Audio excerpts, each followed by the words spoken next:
Well, now I have something to look forward to, especially. Yeah. So that's great. Well, we thought we could try out the game mode, that we develop with the role playing, and then basically, if that really takes off and people really love it, then that would form the sort of core of what Game 2 would be. Looks like you also have a question from Mutton Shop. Yeah, Utera. Yeah, I know all about Utera. I've been watching it for many years. The Titan IM sort of engine thing. I'm not sold on whole world sort of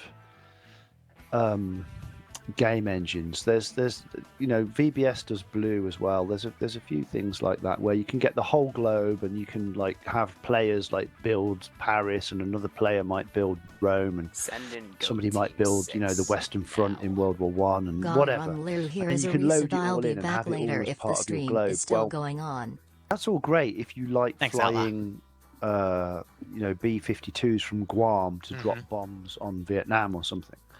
But if you want to actually have a game like here, you've got to be in a small area, right? You need an attractor that brings everyone together, and they don't want to have too much time to get to reach target. Right. So you don't need world-size maps unless you're doing world-size battles. So I think maybe in the future somebody will develop a game where you can play on a whole globe and you can choose which country you're going to be in. I think Titan did that, or Titanfall, or something. One of them did, yeah. Some game like that where you have this whole enormous, like, constant battle going on. So I'm sure people will come up with things like that. But for sort of small-scale battle fighting like we have here in Arma, small maps are perfect. You don't need like big maps for them. I mean, who wants to fly for like an hour and a half? Planet side, thank you. That's exactly it. Yeah, planet side. So, some of those, there's a role for games like that. But I don't see that as being of interest to people who are playing sort of first-person shooter, tactical battlefield games. You kind of just want a really good quality, high fidelity, small cell size terrain, which means you've got really good undulating terrain, and that's what we have here. The Bra map is only 5x5 clicks.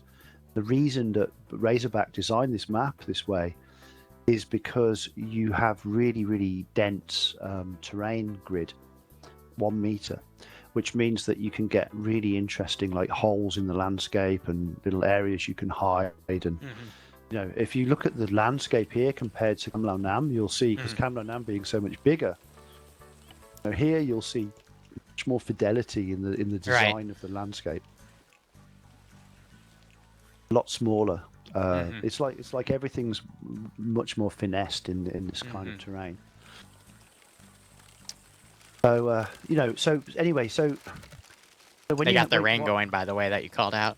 Oh yeah. So why do you need a whole globe, in order to have this kind of fun? And that's my question. You'd always have to focus on certain small areas of it, and I think it's a bit of a gimmick. But call me wrong. Maybe see what you guys think. All right. Well, let's get into our final mission of the early branch. This one made by Whiplash. So, background, Battle of Lantan. Am I saying that right, Lantan? Yep. All right. Which was the 18th of August, 1966. Took place in a rubber plantation near Lantan in the Phuoc Toi province of South Vietnam during the Vietnam War. The action was fought between the Viet Cong and the People's Army of Vietnam.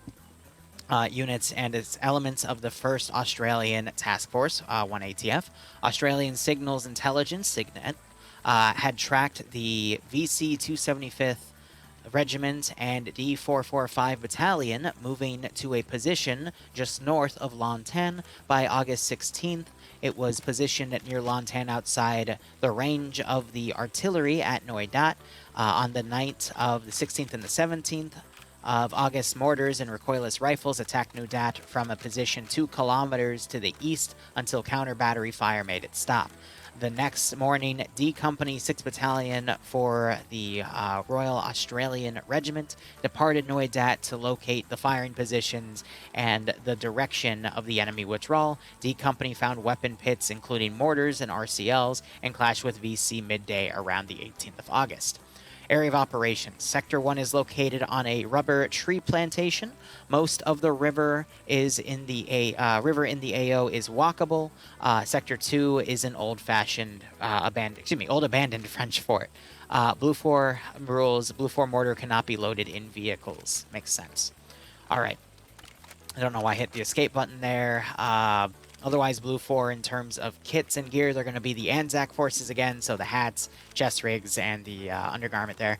They get a choice of Mark 14s or L1A1s, as well as the trench sweeper shotgun if they want to, as well as the 1911 handgun. Support for the light machine gunners, they get the L2A1 LMG or the M60 for light machine gunners or medium machine gunners, respectively. Also, for you, Rob, that is Malin coming in as an admin just to talk to people about certain things, and as you can see, he just disappeared, so just in case you were wondering what the purple guy was doing there. Otherwise, continuing loadouts here, we have the M72 Law and the F1 SMG for your crew and aviation. Otherwise, looking back over to Op4, if I were to scroll out and jump in, Op4 are the Northern Vietnamese Army kit, so they're going to be PAVN today. Pith helmets and mix of chest rigs. No rice hats in sight. Yep, good. All right, their loadouts are going to be a mix of pretty much the weaponry we've been seeing. SKSs, Type 56s, M49/56, the French rifle, or ISHs for the shotguns, TTs for the secondary handgun, K50M with drum mags for the light machine gunners, PKs for the medium machine gunners, light anti-tank's going to be the B41, crew and aviation get the the MAT-49, which is important because they do have some crew slots for that Dishkavik. Speaking of, they have the BTR-40 to work with, that Dishkavik I just called out, an SGM with a shield that they can carry with them, and 5 transport trucks. Otherwise, looking on our roster, Vagrant's going to be commanding the offense today. Grav is going to be the 2IC. Nelson is going to be... Actually, no, Grav's the medic. My bad. Nelson is the 2IC. Also, Eggbeast, they have a script called Sav's Briefing Table, which on this table gives them a miniaturized version using... You know set scale commands? Yeah. It's basically using assets with set scale commands to make a client-side representation of the terrain that they're going to. Wow. Using trench textures for the ground and then miniaturized versions of the buildings and whatnot. It's actually really cool, but because it's set client-side, we don't see it, but... they do, but they do it because that's to make it playable, because if everyone loads it in, then it gets quite framey. Got it. But regardless, Nemesis is going to be leading Alpha, Arcane as his 2IC, Katz as the marksman, Cullis as the medic, Whiplash as Alpha 1's lead with Old Cool, Purton, Oz, Bacon, Bigma, and Shannon. I hope your guys have been having fun, by the way. Well, we'll find out. Yeah, we'll find out after this round. Iander leading Alpha 2 with Kabubi, under him with Carlson, Dobbs, Nick, and Steve. Looks like there is no Bravo lead. It's just Bravo 1, which has Giovanni leading Rapier, Naders, Mike, and Agent. Ash leading Delta, with Swola as the squad medic. Delta 1 being led by Banks, with Major Kane with the balls, Anderson and Arcor. Mackenzie leading Delta 2 with Rufy, Wise, Maz, and Waldo. Olaf leading Echo with Lolo, Reapers, and Sam under him. And then Gamma, which is going to be the BTR crew, which... Are they wearing naval asset stuff? Yeah, they are. I'm very proud That's- of the Navy guys. I think they're very cool. No, I agree with you. I just find it funny that they're using those for aviation players or crew players for this one specifically. So that's going to be Norris, Bates, and Schultz rocking the mats as well.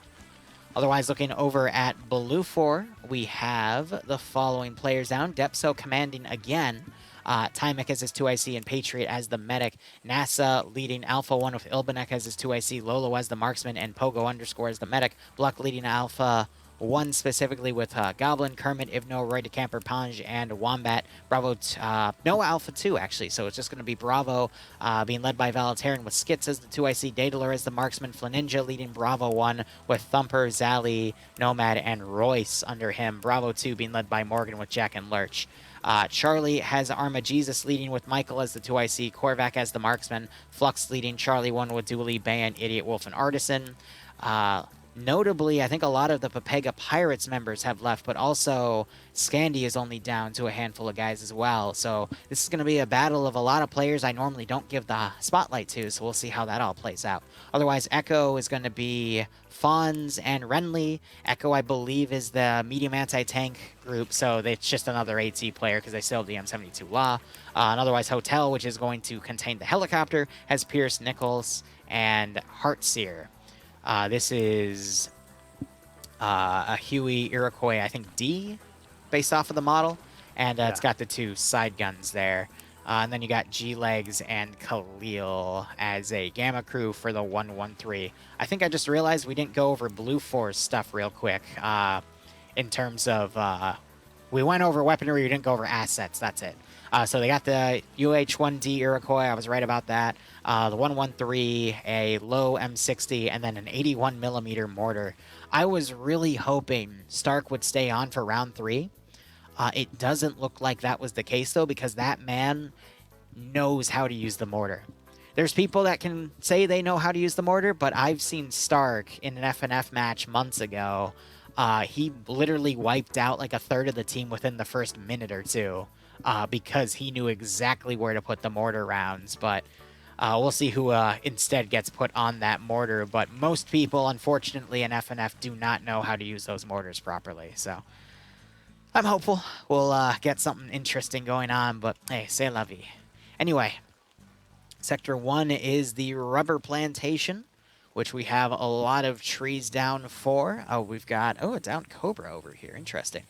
But otherwise, the 113 is right here just outside of the sector. A lot of craters and build up here to make this terrain look like, very small hills here as well. Is this the, wow. So I think Whiplash used, you know the new Deformer mod that came out a few months ago, right? Yeah, so he used Deformer to raise the land here and make it hilly. And that's why I love Deformer so much, is you can take any existing map now and just completely change it. So, I mean, this goes on and on here for quite a bit, and then eventually starts petering off, so that's great. And then you got a little Agent Orange area right here, too, where I guess Napalm might have scorched the spot, too.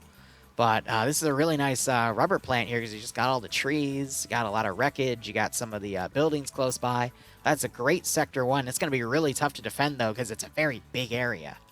And then you've got Sector 2. The old French fort. This one, though, what are your thoughts on this? This looks pretty cool. Yeah, well, it kind of looks like it's been dumped in the middle of the jungle. It doesn't really fit. So our terrain guys, I'd be saying, what the hell have you made? Well, I think that's this is Whiplash, because if you notice, everything's black highlighted, which means it's all custom placed. And I think, again, he might have used Deformer to set this all up. Yeah, so, but it looks like a great PvP battlefield. I mean, that's the focus, right? Yeah. I think he's done some great work. And I'm going to say, as always, because Whiplash, he occasionally submits a mission in FNF, and he just completely changes something up. It's really cool to see. So, yeah, I mean, because you've got all the different, you see what I was saying about the cell size and the fact that landscapes, you know, the way it moves and everything. How close you can have a high bit and a very low bit. It can be very close together on a small cell size. That's kind of what I'm getting at. So here, like where these guys are standing, if you look off in the distance, and you've got this like undulation, you can see there's different high points and low points, and you can have so much more density of that in a low cell size map. So small terrains like 5 kilometer by 5 kilometer are absolutely the way to go for really good PvP. All right. Well, we'll see how this round goes. Based off of what Blue 4 is doing, it looks like they're going to stick with their force split here, having the first half cover Sector 1 and the other half potentially staying at Sector 2. We might see a fighting retreat out of Sector 1 to get to Sector 2 here through these jungles as Op 4 follows right on their heels. So we'll see how that goes. We got another place where Napalm landed. I, again, love the small detail here. And the scorched this is all, trees and everything. Yeah, this is all new content we put in 1.2, which hasn't been seen that much. It actually glows in the dark as well. So, so if you put the lights out, you know, all of this stuff, the embers, they kind of have a. There was they have a for bit of a Halloween, Whiplash made a bit of a Vietnam horror mission, and he had this out, and it was pretty dark. But yeah, no, I saw the glowing effect. It was really nice. Just saw Mutton Chop asking about the decal on the Huey door. It should be the 9th Squadron, I think. If that's what you're wondering. Notice all the pop-ups coming up and nothing to do with our DLC. Yeah, 9th Squadron. Yeah. All right, so we'll see what this chopper does here. Having some air support, I think, is going to be great. But regardless, Op4 mostly staying on the riverbank here, so they might be able to just travel up on the side and then directly attack it. And then back here, I think they just have, yeah, the vehicles ready to go, essentially. They're just going to have the BTR-40 drive up. And again, I just find it comical that they used naval uniforms for the crew. It does make you kind of stand out when you're wearing white. Yeah. When we first were designing the DLC, we only had the Navy units because Vassal had made these guys before anything else. So when we were playing on the very first version of Cam Lao Nam, we were only able to play against naval units. So we kind of got bored after like 3 months or 4 months of just playing against Navy guys all the time. But if you look up real close to them, like the stitching on the back of the, you know, like, I don't know what you call the thing that like hangs over their neck, like the blue thing. Just look at the way he's rumpled the oh, material. yeah, you can see that. If you look on the back of him, look on the back of him, like right on his back, and then look down a bit. No, I mean, yeah, there. Now look at, yeah. See the white lines, like how they've got that that rippling in them. Like on the thing, because it's like it's been sewn, and then you can't really see it that close up, but as you come back a little bit, you'll see. Oh yeah, you can then really see it. I get you. It's kind of bumpy, you know. It's like how he's made it, and that's Vassal. Now Vassal's our lead character artist, and he's you know, he has a background in actual fabric handling and clothing design. So like he spent his early years actually designing clothing. So he worked for various fashion organizations. There they go. And that's him making our uniforms. That's awesome. Yeah, he made all the uniforms in the DLC. All right, and there's the mission start. I'm going to follow Op4 in here. And then we'll take a look at where Blue 4 set up their defensive lines. Yeah, there's a name for the Navy thing. I can't remember what you call it. I should know. My dad was in the Navy as well as I was, so I just don't know the bloody name of it.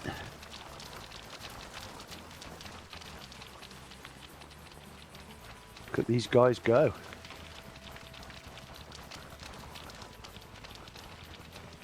They look like a regular NVA battalion. Right. They don't have the sort of shock troop sort of look with all the bushes on their helmets and on their backpacks, like some of them do. And the ash faces and the ash-covered faces. Right. Those guys are pretty scary when you see them coming in, Yeah. you know, coming at you with a whole team.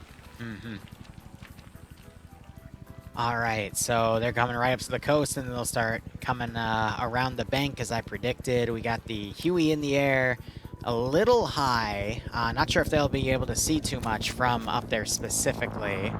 And then we have the freaking double rainbow out there. But let's see, Blue 4's defensive lines all around the sector and even outside of the sector, probably doing some early reconnaissance to try to find where Op 4 is going to come from. And it looks like they've actually all pulled out of Sector 2 as well. They're going to try to completely hold Sector 1, which that's going to be a pretty interesting one. We'll see a lot of really close fighting here if the PAVN guys are allowed to get close. Ooh, wait, are they going to do a river cross? Oh, all right. Well, the river is what gives this map its name, the bra, because it is a bra shape. It's like it looks like a pair of tits.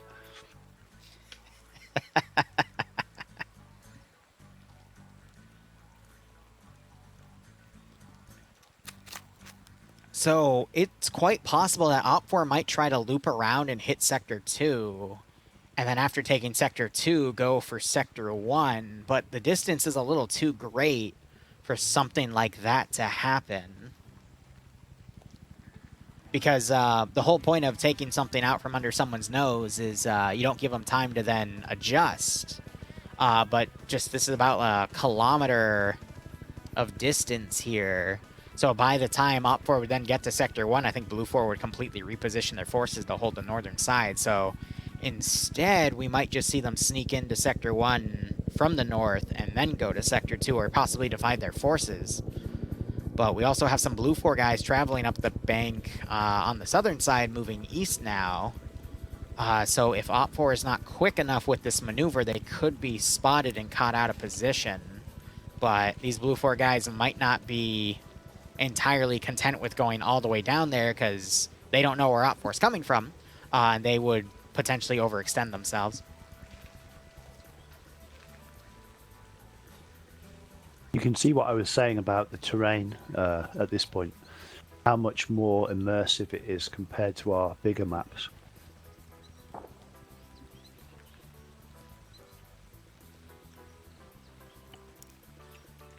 Definitely, you were saying how thick the jungle was in Kamlau and saying that that was the thickest part, but I'm noticing about that same jungle density here. Because it's a smaller map, you can put more assets down, so...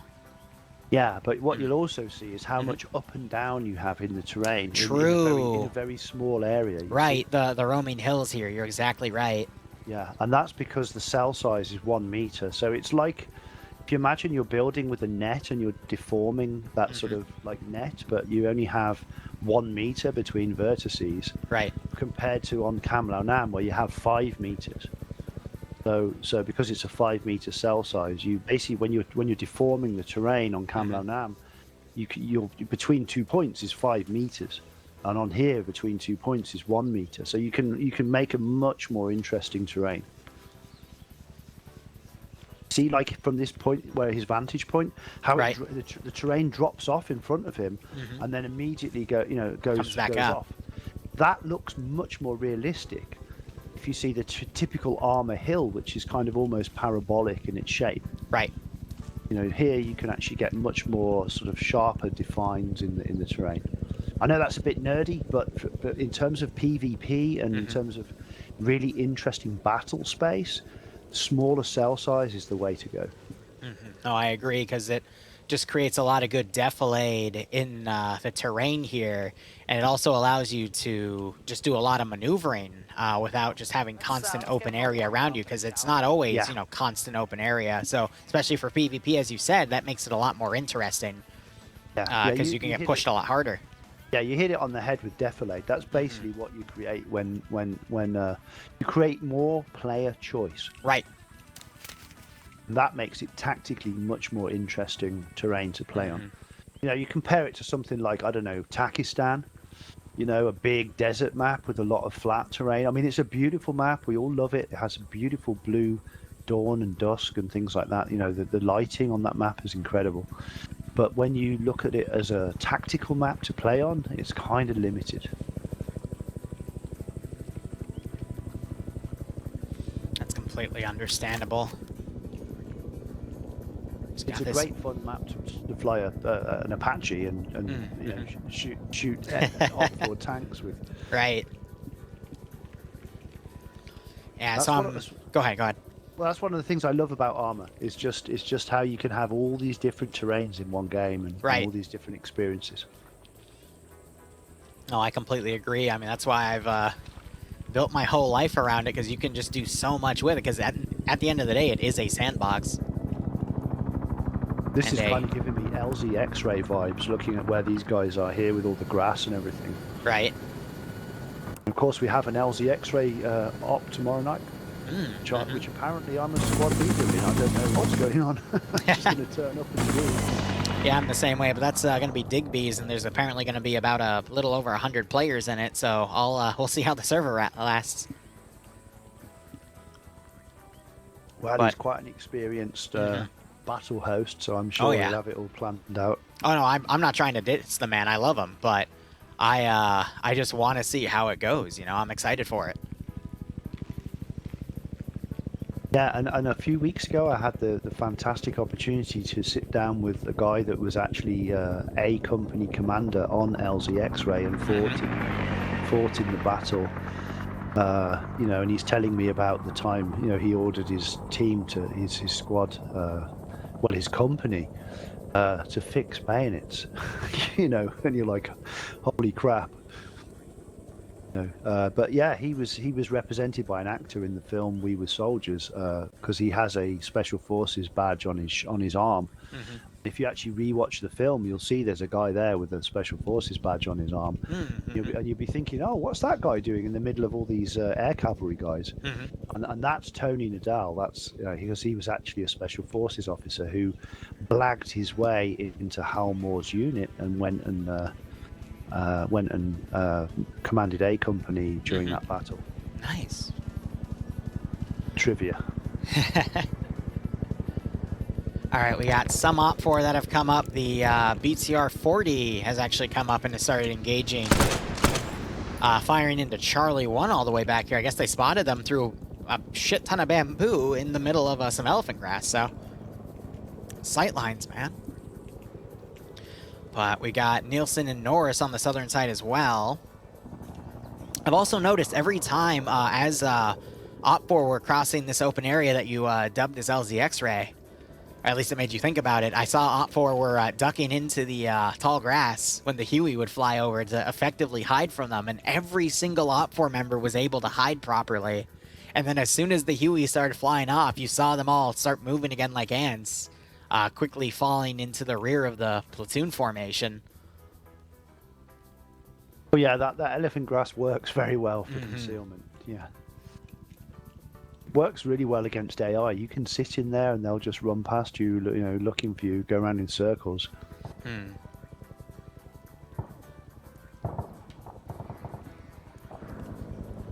There are places in the campaign we've used it many times to hide. At Ron sites as well. I remember that's one of the big ones. Well, that's the briar bushes, which are slightly different. Ah. Now we got mortars going out. I think the whole point of Gamma here is to help bait out some of the artillery early on, so that it's not an issue for the major force that comes in. I think they are going to just completely go around and hit Sector 2 first before they go to Sector 1. Yeah. Good luck, Sector 2. You're about to get hit by a red wave. Yeah. I don't think there's anyone at Sector 2, though. I think they all went into Sector 1. Oh, well, they can use their helicopter for urgent transport, can they? Right, but they'd have to know that Sector 2 is getting hit. Yeah, they'll only know that once they're actually there, yeah. Unless they get seen by the Huey on their movement. So they've got to do classic VC NVA tactics here and not be seen from the air. Drum, shoot me a message on... As I was saying earlier, they need to have those. You don't have Discord. If you have Discord, shoot me a message there. I can shoot you the mod set. Otherwise, I'll find a way to get them to you, buddy. Sorry, I was answering a question in chat. Go ahead. Yeah, it's scary when you see this many number of red markers going through the jungle. Az, yeah, DM it to him. Thanks, Az. I appreciate it. The freaks, you know. Yeah, right. I'd hate to see that coming towards me. I mean, if you actually use the debug mode when you're playing the campaign, you can actually put the map on and Right. see when you've got the full avalanche coming for you in green Right. hell. You can Mm-hmm. actually see them all on the map, and that really is quite a scary thing. Mm-hmm. Never quite realize how many enemy are coming for you. Oh yeah.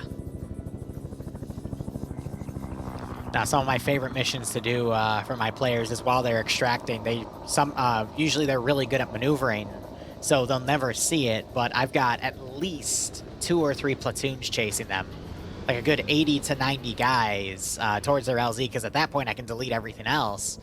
But if they're not quick, if they're very slow and they're just lethargic to get around, they will get overwhelmed, and it gets very, very messy. Sure does. Happened to us enough times. I mean, it hasn't because we're so experienced now. I know it sounds like blowing smoke up our ass, but when you've been playing these missions over and over and over and learning after every mission, and get to a point where we never virtually ever get overrun anymore. So you kind of forget that that's even a possibility. Right. But of course, when you see other guys play the missions and they're not that experienced with them, they get absolutely stomped and they think, oh, these missions are crap, because they don't get the experience.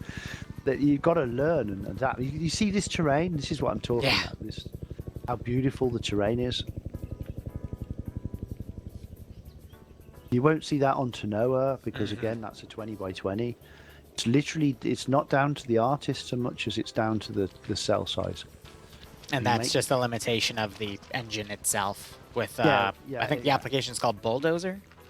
Yeah, and when you make a 20 by 20, you've got a 5 meter cell size, or that's the lowest you can put on a 20 by 20. Right. And then for here, you see this, like the undulations. You come up a hill and then it goes down a bit, and then it goes up again, and then it goes down a bit. Right. All of that, this is so beautiful. It's so much more realistic. And it gives you so many more choices. I guess the only thing I'm worried about for the mission itself is time. So it's going to be another 5 to 10 minutes to go and take Sector 2. That's going to leave us with 27 minutes, and it's going to take another 10 to 15 for them to actually start assaulting Sector 1. So that's only going to leave them with under 20 minutes to take the remaining area where Blue Force full garrison is. So it's going to be a very quick and dirty fight. Yeah, it's a 1 meter cell size. Do you think, looking at it, it looks like they were forking they were splitting the red. Yeah, 14. so they've split into 2 groups here, I guess, to do a pincer maneuver on Sector 2, which is smart, to potentially do a southern and a western attack. But what are your thoughts? Well, the southern element might be a blocking force to sit tight and just protect the southern approach between Sector 1 and 2. They can then dig in and just defend the approach. Right. Would be my guess.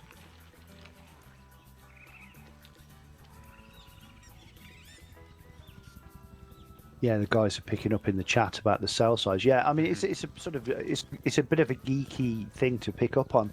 You can just see how it makes a much more rich playing environment. Everybody wants bigger maps, but the bigger they are, the less fun they are in terms of the cell size.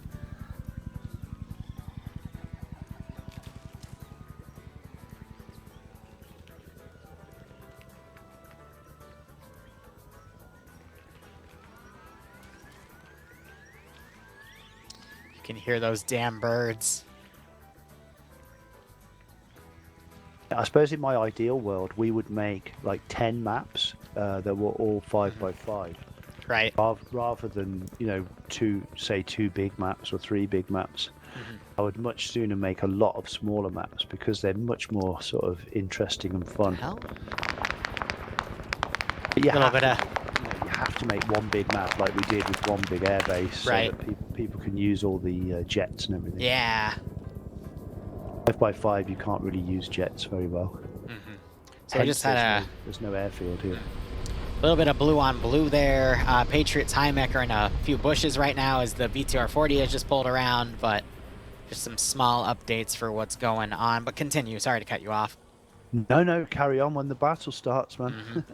We get we're close. yeah, right. We're still gonna have some downtime though. Maybe we'll see Patriot and Timek ambush the BTR-40 crew, but again, we're not gonna see combat for another 20 minutes at the most because of the plan Op4 has made here. I guess if that was me playing possum when the vehicle went past, if they heard it coming, they could have run out and put a satchel down or something. Mm-hmm. That would have been my play on that if I had something. Right. Oh, they're going after it. Yep. Trying to watch Patriot come up here. And where you want to lead here is a couple of grenades. Mm-hmm. Just take out any disembarked crewmen. Oh my God. Look, Oh. as soon as he's passed, now you can get him. Oh. There's the headshot. Beautiful. That's the gun now. Oh my God. Now what they're going to do? Yeah, look at that. Need to deconflict and not shoot each other through the vehicle. Oh, he got in the driver's seat. Oh my God, it's Arma glitching. He's off. He's not coming back. Probably hit a rock and go into space. Oh my God. They're trying to put GLs on him. Yeah, they've got 7.6251. They can penetrate the wall of that vehicle. They just need to hit it. The trick is to hit it, though. He's still going. They sent him packing with his tail. He's got a 51 cal. And you got Nelson up here just chilling and trying to stay hidden, but the antenna might be partially given away. But even so, I mean, the rest of his guys just got hit, unfortunately. Now you got the Huey trailing. But Norris reached the edge of the map, so now he's stuck over here. He has to come back. Yep, now the Huey's getting in on this. Oh, yeah, that's it. As I say, that 7.62 round off the M60, that'll go straight through the side of that vehicle. Yeah. There's no protection at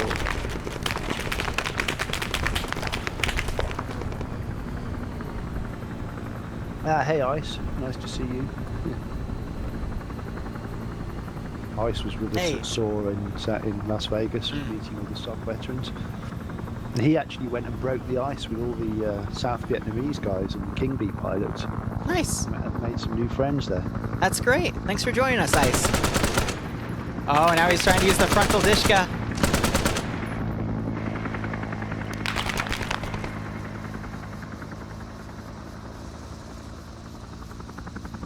Yeah, the thing is that it's got such a limited arc of Oh! fire. He got him.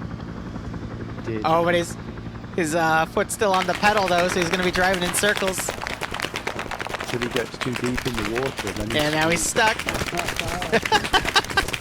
That engine's going to kick off.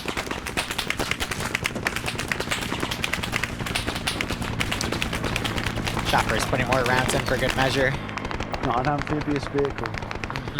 Just looks epic, doesn't it? The splashes. Definitely. It's one of the things they really did well in Arma 3 is the water impact effects. Oh, yeah. Interesting. So I'm going to point something else out real quick. They never went up and captured Sector 2. I think they went around it to see if there was contact, and they're going to leave command back here to eventually capture it, but now they're sending all their forces to the south because they don't want to give away that Op4 is all the way up there because that prompts everyone. So you do see that there's a Blue 4 squad out here trying to look for where Op4 might be. That's Alpha 1, but now Op4 is going to just turn everything around south. That's going to buy them a few more minutes because now they don't have to wait around at Sector 2 to take it, and they might still have an element of surprise, or at very least, Blue 4 is still going to have defenders on the southern side as they try to figure out where Op 4 is. Oh, So, good call. They've already recce'd Sector 1 and Sector 2. They've realised it's empty, and so they've changed tactics. Well, that is very clever. Yep, and they're already, well, actually almost halfway to Sector 1, but in doing that, that tells Blue 4... so let's say they were to capture the sector. That means Blue 4 would know that their opponents are on the north, so everyone on the southern defensive line here in these two areas I'm circling would then adjust north instead. And then you still have forces down here patrolling around that would then go north because they know, okay, that's where the enemy is. So by not taking it and not giving the enemy that information, Blue 4 is still spread out in all these areas trying to figure out where Op 4 is. So that's going to mean the northern defensive line is still weak, and then you'll be able to have Op 4 just sweep and clear that. So do you know what I do here? If I was Op 4, where it says D Company on the map, I would have There is a mortar, 3 yes. groups of Op 4 split and sit in an east-west orientation. Right. So you've got basically Group 1, Group 2, and Group 3, and you've got these corridors in between the groups. I would sit there and wait, and then get your guys to go in and ping Sector 2.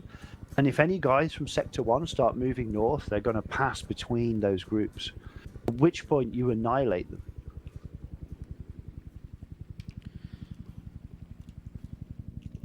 All right, I need a BRB 1 second, a bit of an IRL emergency. I'll be back in like 1 minute. Okay, I'll take over the mic. Right, you're all my victims now. So, well, I guess we've got a fairly static camera. I can't do anything about that. Still, of course, famously in the Vietnam War, the rubber plantations were kind of out of bounds. You know, that you weren't really allowed to engage anything in the rubber plantations because they were owned by French companies like Michelin, and the French companies would say, you know, you have to pay for every rubber tree that you damage. So you couldn't be coming in there and just dropping napalm on them and all this and using artillery and stuff. It'd be interesting to know what happened after the Battle of Long Tan, whether there was some, you know, like endless stream of letters going backwards and forwards about the damage to the rubber plantation. But north of Quan Loy, which is where Ghost Rider Don was based, you know, there was a famous called the Plantation, and you could not engage anything in that plantation, you know, and that's where the VC used to camp and spend their spare time because they knew that no one was allowed to shoot them. Crazy times. I am back. Welcome back. Thank you. So Op 4 are within a few hundred meters of the first sector. You still have this one team out of position here. That's Alpha 1. When the shooting starts, they might be able to come in and do some flanking on the rear, but I fear Blue 4 is just way too spread out to effectively counter this massive wave of forces that are going to hit them. Blue 4 does have a mortar somewhere. Yeah, so rule number 1 of any infantry engagement is you always need a flying company, right? You need a group that can react to the situation. So you have all your guys in your various tactical deployments, but you need a reinforcement company. Yeah. You need a group of people who can react as the thing starts to unfold. As the battle starts to unfold, you need a team of guys that can move and they can flank the enemy. And right now, all I can see is guys that have all been deployed, and there's nobody in reserve. So, Command just made the go-ahead to start taking the sector with air forces, and then as that started, the mortar position was immediately engaged. Idiot Wolf took quite a few shots. He's bandaging, but now the mortar's under threat. Lolo, I'm a little worried about, because if he angles this mortar around, he might hit this palm tree. And he would possibly blow himself up at that range. But with the mortar position now on the front line, that might get taken out very quickly and easily. But let's see, looks like Command's stolen the BTR-40, but as I say that, the mortar is being fired. Looks like the shots are going a little to the right, though. Oh, but there is an Op 4 guy under them.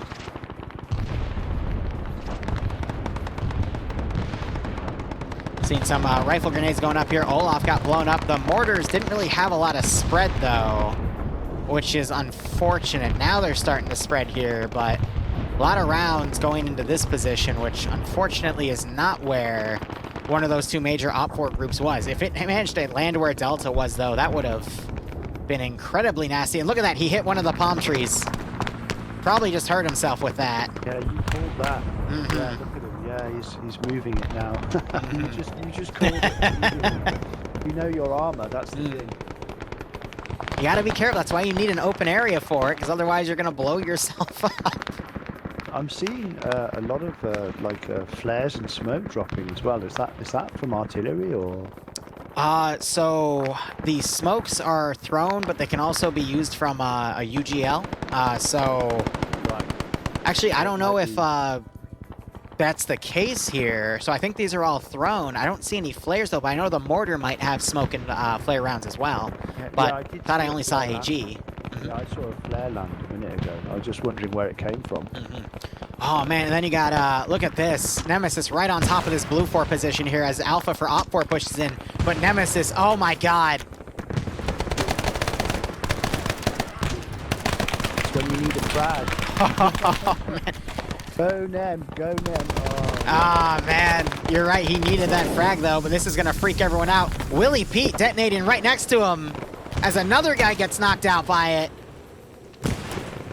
Oh man. yeah, if those little trails of Willy Pete touch you, you're fucked. Yeah. Oh, don't set fire to you. they do damage you, and it hurts. It really does hurt. But I just saw Roy toss a grenade over to the left. That explodes next to Kabubi and Nick. Great throw. I think there's a little bit of explosive damage resistance in some of the foliage. So, you know, the guys hiding in the foliage are likely, even with grenades right on top of them, they may actually survive. Oh, mortar's landing right on top of him. One of the things Just saw. These are your guys getting mortared. It's the dirt effect in the explosions. I think RC Columbia just took a few casualties there, unfortunately. Yeah, Whiplash and Diggs are still up. They're up on the front. I think it was Shannon. Yeah, so Shannon's down. I think I saw Old get taken out, but we got more mortars coming. Yeah, that's his son. I think Op 4 just tried to put a rocket on the Huey, but it missed. This was a massive group of Op 4 though, and a lot of them are getting cut down. Blue 4 just might be able to hold this one. Well, they've got quite a good, what's called like a curtain of right? stopping Wow, more Op 4 6 kills. reinforcements coming in. This is a very brutal front line, but I mean, we got players like Royce up here with 6 kills right now. They're doing a great job holding the line. You got the Huey. 2 people just jumped out of the Huey into the river. One of them hit the riverbank and got knocked out. The other one was able to be okay, but I think going at that speed and height, I don't think he would live. Can you drag him out of the water Oh! before he drowns? Mortar securing more kills. Looks like he woke back up though, so now they're gonna try to get behind Op 4 and engage them. Where's Lolo? Lolo's on 5 kills with that mortar.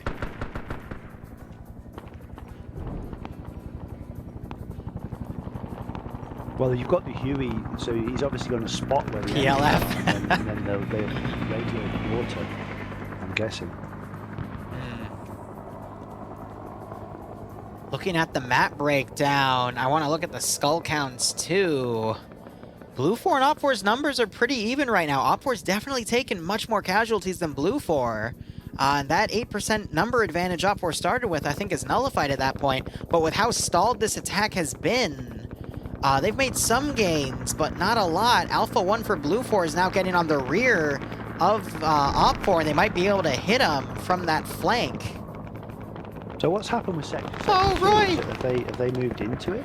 Sector 2, so Ground Command moved in. He was the only one that needed to, because there's no one there, and he was able to take it. And as he started doing that, Op 4 initialized their attack on the southern side. I think they made that call just for the sake of making sure they had enough time to make this assault, because 20 minutes left, and the fighting's getting very, very close. But Steve going down to Fonz, because Fonz and Renly came out from the rear. You got Nielsen looking around on his rear because he's got Blue 4 guys around him, but they're actually right next to him instead. Now Morgan, I thought he was firing at Fonz, but he's firing over Fonz to hit Waldo and Rufy as they are also engaged by the Huey overhead.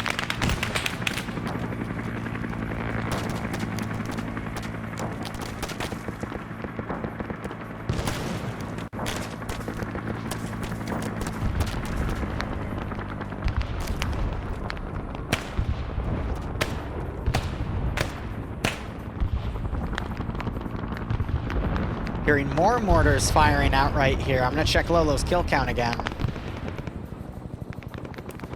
He's on 6 now, so he gained 1 from the last time we checked him. We got some more Op 4 guys running out, but Blue 4 is hot on their heels within 100 meters behind them. And then, look at this, you got Michael. Oh, he just got hit by a grenade. He was about to get behind Swola and take him out, but he took shrapnel. But a lot of Op 4's elements are down here as well because they just took grenades. So I think he's just knocked out, and Swallow didn't even notice he was there. Yeah. So Michael and Banks wake up at the same time, so now Swallow just ran into him, though, and just did a double take and stopped. Michael didn't notice him at all. Swallow now might find Michael and hit him in the rear. But Michael might just get away. Lucky, a lucky Very escape. lucky. Very lucky. I don't even know, do they, all these things? It's great.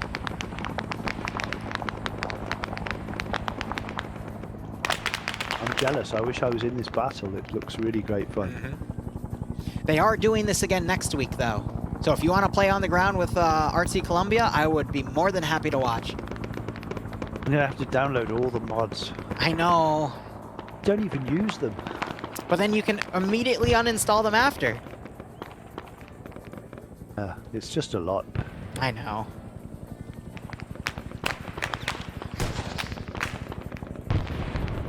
Ooh, so I think we just had Naders miss the RPG on the 113. It went slightly over, but it went in some infantry instead.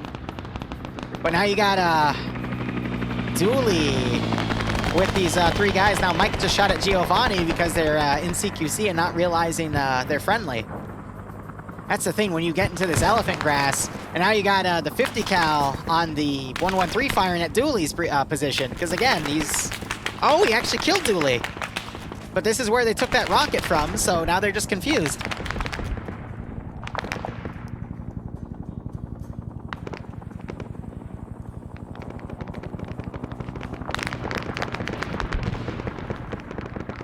Oh man, but just looking at the macro here of the map, I think Blue 4 now have the number advantage.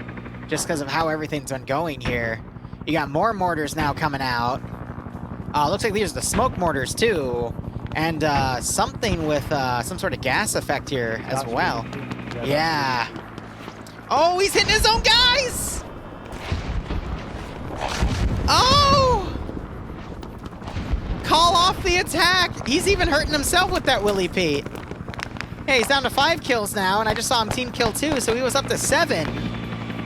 Oh no, that was the entirety of Blue 4's northern line right there. Willie Pete's pretty dangerous stuff. Yeah. A lot of friendly fire today, but that's Vietnam for you. If you're off by a single grid square for that airstrike, you might be hitting your own guys at that point.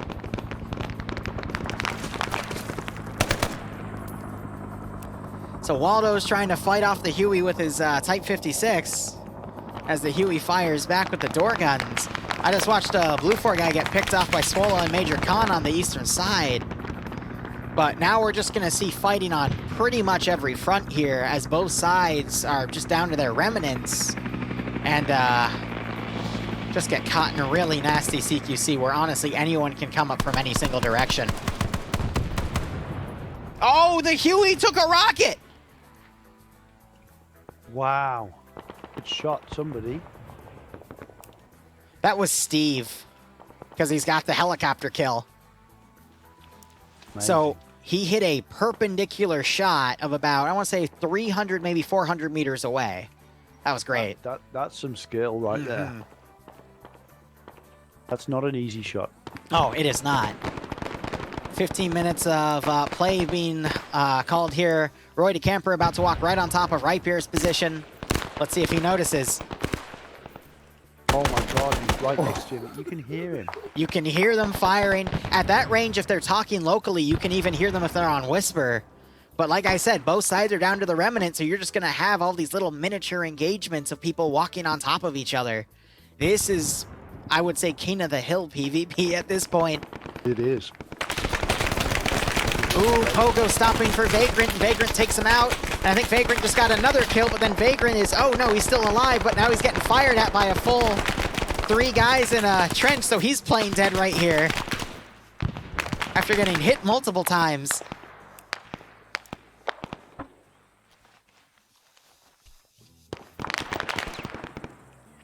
Error, I appreciate the comment.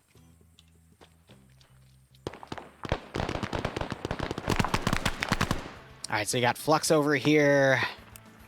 I think he just scored a kill on someone on this right side. Again, as Op4 just pushing in with what they can. Yeah, as soon as you fire on this, you got to move. You know, Yeah. Because... As you said to your guys before we started, you got to keep moving. Yeah. Otherwise, you're going to get pinned down. Let's watch Steve get sniped by something. Could still wake back up, but he's got...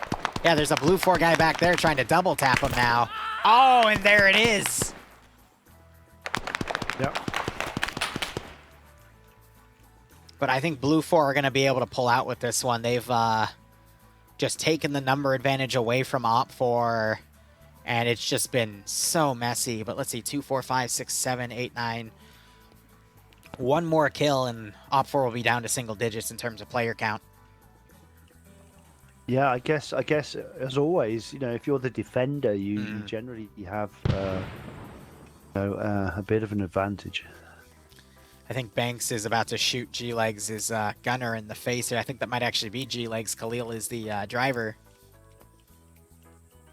Wait for it. Nope, G-Legs just got out. Dang. Yeah, there's not. They parked it in a good place because it's quite hard to keep up on.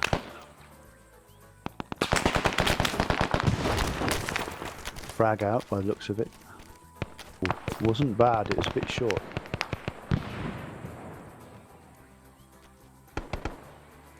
Very satisfied. Oh, now here comes the 50 cal. Oh dear.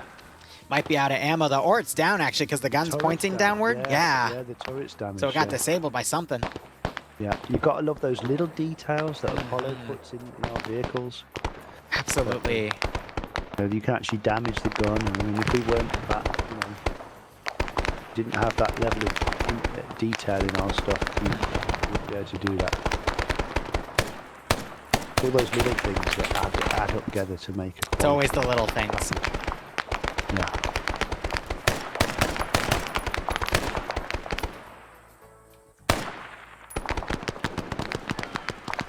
A lot of people have commented over the years that our AK is extremely satisfying weapon to use. You tend to overlook the AK in Arma and think, oh, it's an AK. I've been using it since Flashpoint. Ooh. It's boring, you know, but it's actually a really, really good AK. Has a nice sight on it, and it works really well. You know, Ice. Oh, sorry. Continue. You're right. No, the AK is. it is a good gun, though. I will say the Type 56. Ice was commenting though that it is possible that Steve, based off of where Blue 4 was at the time, the crew of the Huey that got shot down actually killed Steve, based on their positioning. Meanwhile, Ivno is about to walk right on top of Wise. Oh. Well, that would be ironic, wouldn't it? You shoot down the helicopter, and then the crew of the helicopter manages to find you and still gun you down for it. Yeah. Yeah, a bit of irony. Op4 is down to 4 players at this point, and Blue 4. Shannon's up. He's an old dude like me. He's one of our Columbia regulars and very good friend of General Buray's. And a very experienced shooter and hunter. Vagrant, meanwhile... Oh, go ahead. I was going to say, but can he bring it? You know. Yeah, yeah. This is his first ever PvP game. So good luck to him.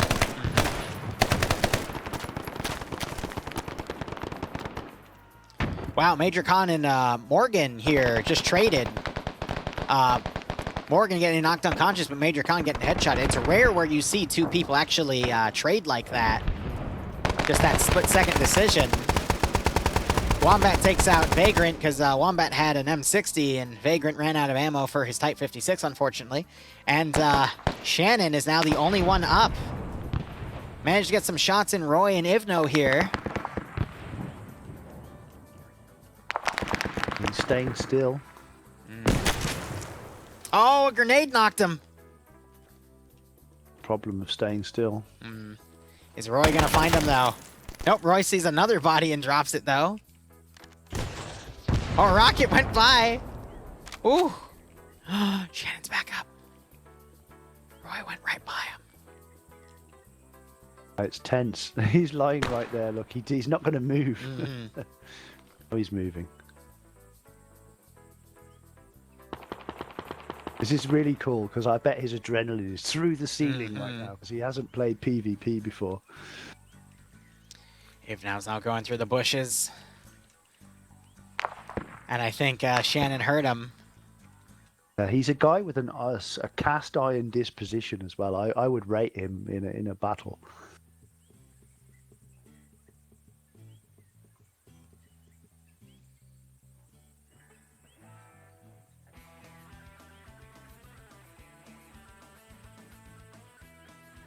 He knows he's outnumbered and outgunned.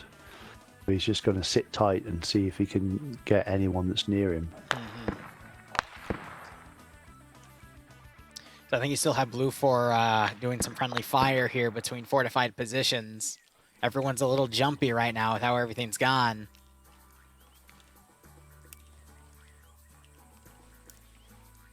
Oh. I think Shannon hears him. Even though knows there's someone here, because that's where he took fire from. Yeah.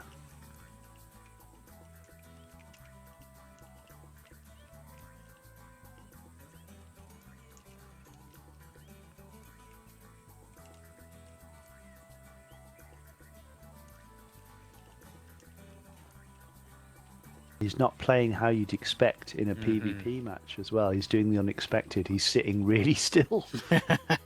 All of us would be moving, right? Right. Because that's how we play PvP. I feel like Ivno's eventually going to find him at this angle. I mean, he's kind of sticking out the bush if you just have your eyes open. He's really close. Ivno never checks the... Oh, here we go. Oh! Yeah, you saw him. That's it. All right, that is a blue 4 victory. Rob, thank you so much for joining me for this stream, man. It was an absolute pleasure.